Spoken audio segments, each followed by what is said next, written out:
বিসমিল্লাহির রহমানির রহিম। আসসালামু আলাইকুম। কেমন আছেন সবাই? আশা করি সবাই ভালো আছেন। আজকে সকাল সকাল উঠে খামারের পর্দা তুলে দেওয়ার জন্য গেলাম। তো দেখি কি করা যায়, পর্দা তুলে দিচ্ছি। আপনারা দেখেন কিভাবে পর্দা তুলি এবং এই পর্দা তোলার পরে মুরগি খাদ্য পানি দেবো।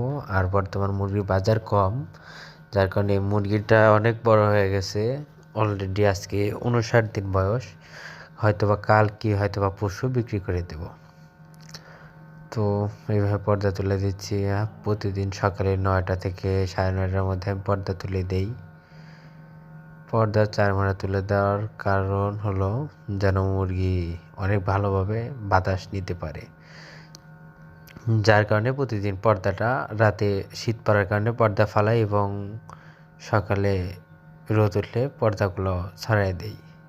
তো আমি তালা খুলে ভিতরে ঢুকলাম, ঢোকার পরে দেখতেছি মুরগির কী অবস্থা না অবস্থা। তো ফার্স্টে আমি লাইটগুলো অফ করে নিলাম। লাইট অফ করার পরে দেখলাম মুরগি যে পানি দিছিলাম রাতে, পানিগুলা শেষ হয়ে গেছে।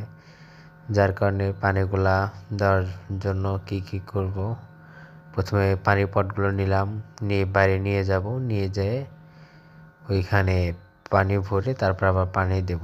যেহেতু পর্যাপ্ত গরম, যার কারণে